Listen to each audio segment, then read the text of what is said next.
Good morning everybody, myself Giriraj Prasad Agarwal. आज के video में मैं कक्षा 9 के विद्यार्थियों के लिए बी हाइव पाठ्य पुस्तक से लेसन 2 पढ़ाने जा रहा हूँ, जिसका नाम है साउंड ऑफ म्यूजिक। पाठ का नाम क्या है? Sound of music. इसका पार्ट सेकंड, जिसका नाम है the shehnai of Bismillah Khan. The shehnai of Bismillah Khan, यानी बिस्मिल्लाह खान की शहनाई के बारे में ये पाठ आपको पढ़ाया जा रहा है। देखिए, इसका पार्ट फर्स्ट यानी सेकंड का ए, पार्ट सेकंड में जो लेसन है वो है शहनाई ऑफ बिस्मिल्लाह खान। इसका पहला पार्ट यानी ए पार्ट में आपको पढ़ाने जा रहा हूं। सबसे पहले वर्ड्स मीनिंग्स। इंस्ट्रूमेंट मीन्स यंत्र, रेजिडेंस निवास, अनप्लीजेंट असुहावनी, रीडेड नॉइज मेकर फूंक के द्वारा बजने वाला यंत्र, प्रोफेशनल पेशेगर, म्यूजिशियन संगीतज्ञ, इम्प्रूव सुधार करना, ब्रॉडर मीन्स चौड़ा, मेलोडियस मधुर, इम्प्रेस प्रभावित, चेम्बर मीन्स कक्ष, ऑस्पिशियस शुभ, इंडिस्पेंसेबल अपरिहार्य, कंपोनेंट मीन्स अंग, ट्रेडिशनल परंपरागत, एंसेम्बल प्रतीक, क्रेडिट मीन्स श्रेय, एंशियंट प्राचीन, एस्टेट जागीर, रेगुलरली नियमित, सिविलियन अवार्ड नागरिक सम्मान, एंसेस्टर्स पूर्वज, वेल नोन प्रतिनिधि प्रतिष्ठित, पैटर्नल पैतृक। अब मैं सभी विद्यार्थियों से रिक्वेस्ट करता हूं कि वह अपनी पाठ्य पुस्तक का पेज क्रमांक 21 खोल लेंगे, जिसमें शहनाई और बिस्मिल्लाह खान इसके बारे में बताया है। वर्ड्स मीनिंग्स को आप या तो लिखें या फिर इसका स्क्रीनशॉट ले लें। देखिए, अब मैं आपको ट्रांसलेशन बताने जा रहा हूं, लेकिन उससे पहले आपसे ये कहना चाहूंगा कि अभी तक भी बहुत सारे स्टूडेंट्स जिन्होंने चैनल को सब्सक्राइब नहीं किया है, वो चैनल को सब्सक्राइब करें और मेरे वीडियोज को नियमित रूप से देखते रहें। Emperor Aurangzeb banned the playing of musical instrument called pungi. सम्राट औरंगजेब ने पूंगी नामक वाद्य यंत्र के बजने पर प्रतिबंध लगा दिया था in the royal residence, for it had a shrill unpleasant sound. अपने शाही महल में पूंगी के बजने पर प्रतिबंध लगा दिया था, क्योंकि it had a shrill unpleasant sound, क्यों इसकी कर्कश और असुहावनी आवाज थी, यानी आवाज बहुत तीखे स्वर में थी। इसलिए इसके प्रति बजाने पर क्या है, औरंगजेब ने क्या किया, प्रतिबंध लगा दिया कि शाही महल में कोई पूंगी बजा नहीं सकता। Pungi became the generic name for reeded noise makers. फूंक के द्वारा बजने वाले जो वाद्य यंत्रों में एक प्रसिद्ध नाम बन गया था ये पूंगी। फ्यू हैड थॉट, कुछ लोगों ने इसके बारे में ये भी सोचा, few had thought that it one day B revived, कि एक दिन यह पुनर्जागृत होगा। A barber of a family, यानी पूंगी पुनर्जागृत होगी, यानी उसका पुनः दोबारा से इसका प्रचलन होगा। A barber of a family of professional musicians, एक पेशेगर संगीतकार का जो परिवार है, उससे एक नाई का परिवार था। Decided to improve the tonal quality of the pungi, उसने उसके स्वर में सुधार करने का निर्णय किया। He chose a pipe with a natural hollow stem.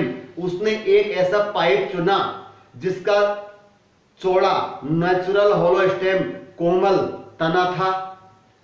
That was longer and broader than पुंगी, जो पुंगी से लंबा भी था और वो चौड़ा भी था। When he played on it, जब उसने इस वाद्य यंत्र को बजाया, closing and opening some of these holes, कुछ छिद्रों को बंद करते हुए और खोलते हुए जब उसने इसको बजाया तो soft and melodious sound were produced, तो इसमें से सॉफ्ट कोमल और मधुर स्वर उत्पन्न हुआ। यानी एक नाई ने इस पुंगी की टोनल क्वालिटी में सुधार करने का प्रयास किया। उसने एक लंबा पाइप लिया जो पुंगी से लंबा भी था और चौड़ा भी था। जब उसको बजाया गया तो soft and melodious sounds produce उत्पन्न हुई थी। He played the instrument before the royalty, उसने इस यंत्र को शाही दरबार के सामने बजाया। एंड एवरीवन वाज इम्प्रेस्ड, और वहां बैठा हुआ हर व्यक्ति उससे प्रभावित हो गया। The instrument so different from the pungi, तो the instrument so different from the pungi, यह यंत्र पुंगी से इतना भिन्न था। So different from the pungi had to be given a new name, ये यंत्र जो था ना पुंगी से इतना अलग था कि इसको एक नया नाम देना पड़ा। वो नाम नहीं चल सकता। एज द स्टोरी गोज, जैसा कि कहानी आगे बढ़ती है, since it was first played in the Shah chambers, इसका नाम कैसे रखा गया था? देखिए, since it was first played in the Shah chamber, Shah के दरबार में बजाया गया था। And was played by the नाई, और एक नाई के द्वारा इसे बजाया गया। तो बजाने वाला कौन था? बारवर, जिसको हिंदी में कहते हैं नाई। और किसके दरबार में बजाया था? शाहजहां के दरबार में। तो the instrument was called the shehnai, इसलिए इस यंत्र को शहनाई के नाम से जाना गया। आधा नाम शह से ले लिया और आधा नाई से, दोनों को मिलाकर क्या बन गया? शहनाई। The sound of shehnai began to be considered auspicious, शहनाई का स्वर शुभ माना जाता है। Began to be considered auspicious, उसे शुभ माना जाने लगा। एंड फॉर दिस रीजन, इस कारण से, it is still played in the temples, it is still played in the temples, इसे आज भी मंदिरों में बजाया जाता है। And is an indispensable component of any in north Indian weddings, तो इज एन इंडिस्पेंसेबल कंपोनेंट, अपरिहार्य अंग। इंडिस्पेंसेबल होता है इंडिस्पेंसेबल, अपरिहार्य, कंपोनेंट मींस अंग। इसे माना जाता है किसी भी नॉर्थ इंडियन वेडिंग्स, उत्तर भारत की शादी क्या, ये एक अनिवार्य अंग माना जाता है। क्योंकि ऐसा माना जाता है कि शहनाई के बिना शादी जैसा समारोह संपन्न ही नहीं हो सकता, इसलिए इसे अपरिहार्य अंग माना गया है।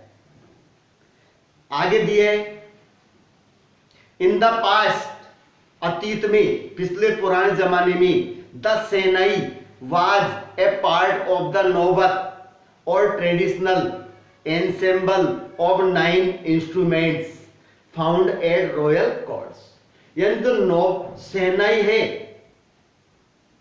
was the part of the नौबत, शहनाई को नौबत का एक अंग माना जाता था।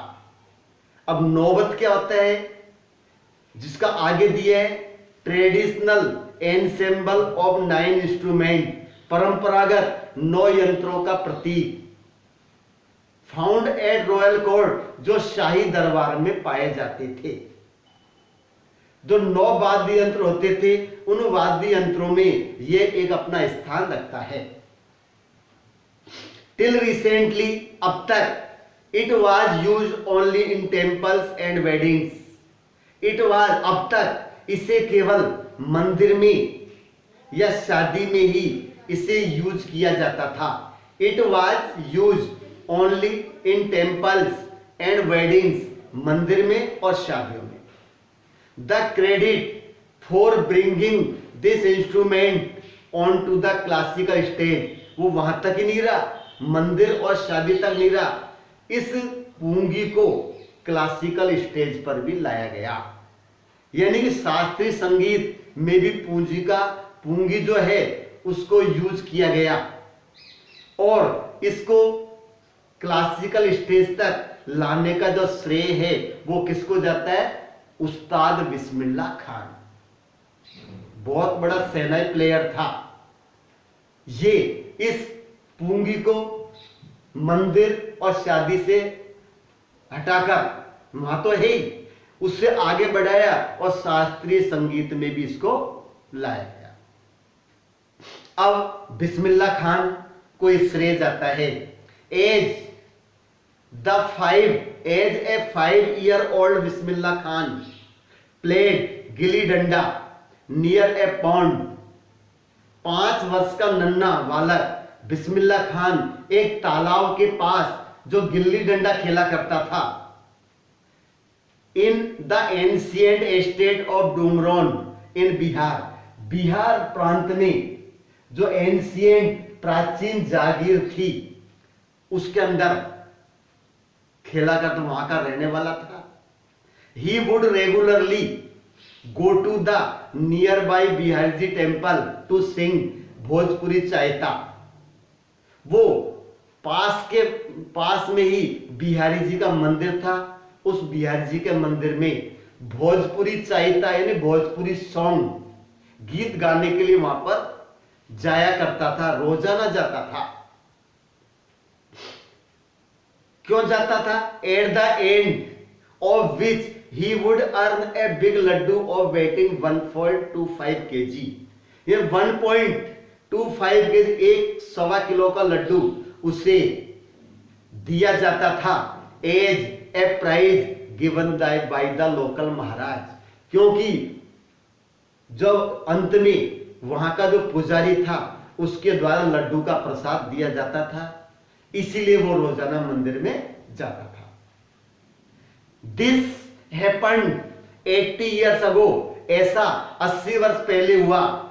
And the little boy has travelled far to earn the highest civilian award, और इस छोटे से बालक ने हैज ट्रेवल्ड फार, दूर तक की यात्रा की है, टू अर्न द हाईएस्ट, सबसे उच्चतम सिविलियन अवार्ड होता है नागरिक सम्मान, इसको प्राप्त करने के लिए इसने बहुत बड़ी यात्रा की है। और जो हाईएस्ट सिविलियन अवार्ड है वो क्या था? भारत रत्न। उसको बिस्मिल्लाह खान को भारत रत्न मिला था। इसको प्राप्त करने के लिए इसने बड़ी मेहनत की है। Born on 21 March 1916, Bismillah belongs to a well known family of musicians from Bihar. Bismillah Khan का जन्म 21 मार्च 1916 को हुआ था और यह बिहार का जो सुविख्यात जो संगीतकार का जो परिवार था, बिहार का जो सुविख्यात संगीतकार का परिवार था उससे संबद्ध था। ये इसके परिवार में सभी बुजुर्ग संगीतकार थे। हिज ग्रैंडफादर रसूल बख्श खान, उसके जो दादाजी थे जिनका नाम था Rasool Bakhsh Khan, was the shehnai nawaz of the Bhojpur king's court, Bhojpur राजा के दरबार में उनके दादाजी थे, वो क्या थे? शहनाई नवाज थे। हिज फादर पैगंबर बख्श, उसका पिता कौन थे? पैगंबर बख्श। and other paternal ancestors were also great shehnai players। जितने भी पैटर्नल एंसेस्टर्स थे वो सब बड़े सेनाई प्लेयर्स थे, वे सब बड़े सेनाई वादक थे।